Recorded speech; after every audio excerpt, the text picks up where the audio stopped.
সপ্তসুর music academy এবং শিল্পতীর্থ রবীন্দ্র ও নজরুল স্মরণের উৎসবে মঞ্চে মনোক সাংস্কৃতিক অনুষ্ঠান। বিস্তারিতভাবে জানতে দেখতে থাকুন আলোকশিখা নিউজ গ্রুপ।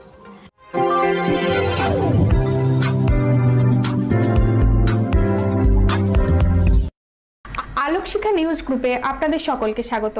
আজ আমরা যে খবরের দিকে চোখ রাখব, মানসিক বিকাশের জন্য সাংস্কৃতিক চর্চারও প্রয়োজন, আর এই চর্চাকে উৎসাহিত করতে সাংস্কৃতিক অনুষ্ঠানের প্রয়োজন। এদিন সপ্তসুর মিউজিক একাডেমি এবং শিল্পতীর্থ রবীন্দ্র ও নজরুল স্মরণে সাংস্কৃতিক অনুষ্ঠান 2024 অনুষ্ঠিত হল রঘুনাথগঞ্জের রবীন্দ্র ভবনে। মঞ্চে রবীন্দ্র ও নজরুলের প্রতিকৃতিতে পুষ্পমাল্য দান এবং মঙ্গলদ্বীপ প্রচলনের মধ্য দিয়ে অনুষ্ঠানের শুভ সূচনা করেন বিশিষ্ট গুণীজনেরা। মঞ্চে পরিবেশিত হয় রবীন্দ্র ও নজরুল সঙ্গীত। অনুষ্ঠানটি বৈচিত্র্যপূর্ণ করে তুলতে রাখা হয়েছিল বিভিন্ন মনোক ও নৃত্য আবৃত্তি।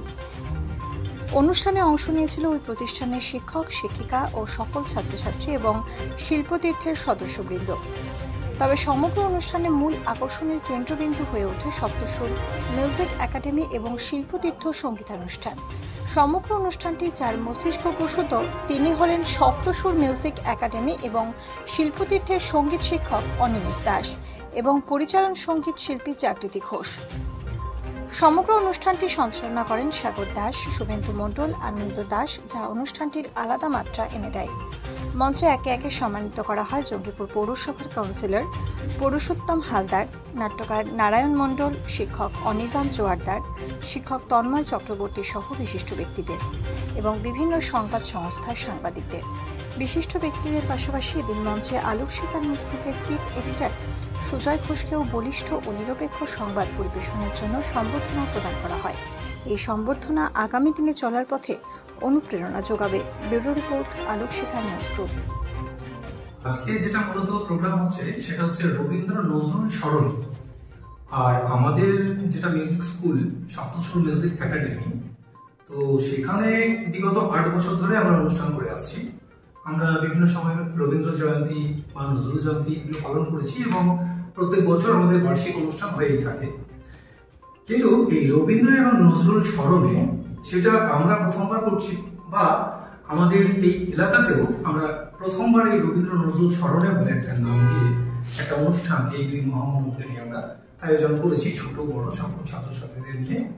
বিগত প্রায় 6-7 বছর থেকে আমাদের এই প্রচেষ্টা, আরও এই সাংস্কৃতিক অনুষ্ঠানগুলো আমরা করে থাকি যে যাতে ছাত্রছাত্রীদের সর্বাঙ্গীন বিকাশ হয় সঙ্গীতের মাধ্যমে, এটাই উদ্দেশ্য।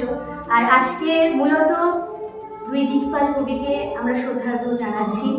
সপ্তসুর মিউজিক একাডেমি তো আছেই, তার সঙ্গে রঘুনাথগঞ্জের বিভিন্ন বিশিষ্ট জনেরা এবং কিছু সাংস্কৃতিক মনস্ক ব্যক্তিদের নিয়ে আমাদের তৈরি নতুন গানের দল শিল্পতীর্থ রয়েছে আমাদের সঙ্গে, এবং সবাই মিলে আমরা দুই কবিকে আজকে শ্রদ্ধার্ঘ নিবেদন করছি। আজকে আমাদের গান, যেহেতু আমাদের সপ্তসুর মিউজিক একাডেমি গানের প্রতিষ্ঠান, সেহেতু গান তো আছেই, তার সঙ্গেও একটু স্বাদ বদলের জন্য আমরা রেখেছি নৃত্য আবৃত্তি এবং কিছু বিশিষ্ট ব্যক্তিদের কথা দিয়ে আমরা সাজিয়ে তুলেছি আজকের অনুষ্ঠান। আমরা প্রথমেই কিছু বিশেষ মানুষদের, অনেক বিশিষ্ট শিক্ষক এবং আরো কবি মানুষদের পেয়েছিলাম, তাদের আমরা সামান্য সম্মাননা প্রদান করেছি এবং পরবর্তীতে আমরা পেয়েছি আমাদের সংবাদ মাধ্যমে বিভিন্ন দাদাদের, তারাও একাধারে বিশিষ্ট গুণীজন, তাদেরকে আমরা বরণ করে নিয়েছি আমাদের সামান্য কিছু দিয়ে। এরকম অনেক অনুষ্ঠান আমরা উপহার দেব যাতে রঘুনাথগঞ্জের ছেলেমেয়েরা এবং রঘুনাথগঞ্জবাসী আরো নতুন কিছু দেখবে এবং আরো সাংস্কৃতিক মনস্ক হয়ে উঠবে। মোবাইলে আসক্ত শুধু বাচ্চারা নয়, আমরা নিজেরাও মোবাইলে আসক্ত এখন পুরো পৃথিবীবাসী হয়ে উঠেছে।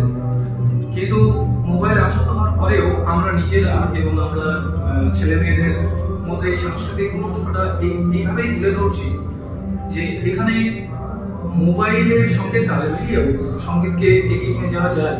এমনটা নয় যে মোবাইলকে অ্যাভয়েড করে আমরা কখনো ভাবি বা বলি কাউকে যে মোবাইল অ্যাভয়েড করে গান শেখো বা মোবাইল অ্যাভয়েড করে গান বাজনা করো, এমনটা হয় না। কেন, এখন মোবাইলটা আছে তাই তারা ইউজ করছে, না থাকলে হয়তো করতো না। তো মোবাইল কোনো রকম ভাবে এফেক্ট করছে না সঙ্গীতে, কিন্তু মোবাইলটা এফেক্ট তখনই করবে যখন ছেলে মেয়েরা কোনো কিছুর প্রতি একটা অ্যাডিক্টেড হয়ে যাবে।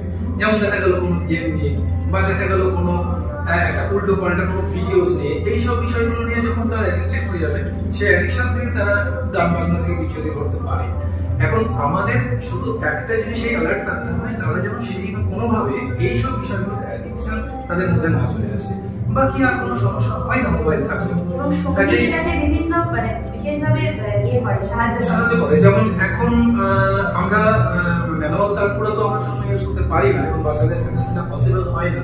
কাজে মোবাইলের মাধ্যমে আমি প্রত্যেকটা স্টুডেন্টস এর মোবাইলে একটা আমি অ্যাপস ডাউনলোড করে দিই, তারপরে বিভিন্ন অ্যাপস তো আছেই প্লে স্টোরে, তো সেটাতে অনেক বেশি বেনিফিট হয়। কেন ওই তানপুরের মাধ্যমে যখন তারা শব্দ প্র্যাকটিস করে, বিভিন্ন গান প্র্যাকটিস করে, কাজে এইভাবে যদি ভাবি মোবাইল নিয়েও গানকে অ্যাড করে আরো বেশি এগিয়ে যাওয়া যায়, তাকে অ্যাভয়েড করার কোনো কারণ নেই, শুধু অ্যাডিকশন গুলোকে আমাদেরকে ভাবতে হবে।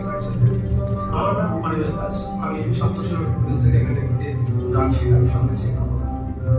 আমি জাগৃতি ঘোষ, সঙ্গীত শিক্ষক শ্রী অনিমেষ দাস মহাশয়ের সঙ্গে আমি সহযোগিতায় অবশ্যই তাকে পরিচালনায় থাকি। ব্যুরো রিপোর্ট, আলোক শিখা নিউজ গ্রুপ। আপনি কি গাছ লাগাতে ভালোবাসেন? বিভিন্ন দেশি বিদেশি ভ্যারাইটিস ফুল এবং ফলের গাছ খোঁজ করছেন? তবে আর দেরি না করে চলে আসুন মা মিনতি নার্সারি এবং বোটানিক্যাল গার্ডেনে। পরিচালনায় সুমনা নাথ। আমাদের ঠিকানা কমল কুমারী দেবী মডেল স্কুল মোড়, রঘুনাথগঞ্জ, মুর্শিদাবাদ। মোবাইল নাম্বার 8348857572 অথবা 9732447572। স্বপ্না কম্পিউটার, যেখানে আপনি পাবেন একই ছাদের তলায় বিভিন্ন নামি দামি branded computer, desktop, laptop, keyboard, printer, সিসিটিভির মতন আরো অনেক কিছু। তাই আর দেরি না করে আজই চলে আসুন আমাদের ঠিকানায়। স্বপ্না কম্পিউটার, রঘুনাথগঞ্জ বাস স্ট্যান্ডের বিপরীতে, মুর্শিদাবাদ। অথবা বিশদে জানতে আজই কল করুন 9735388488 বা 9732844398 এই নাম্বারে। আলোক শিখা গ্রুপ নিউজের যে কোনো সাংস্কৃতিক অনুষ্ঠান এবং খবর দেখতে ইউটিউবে সাবস্ক্রাইব করুন। সাবস্ক্রাইবের পর বেল আইকনটি অবশ্যই প্রেস করতে ভুলবেন না।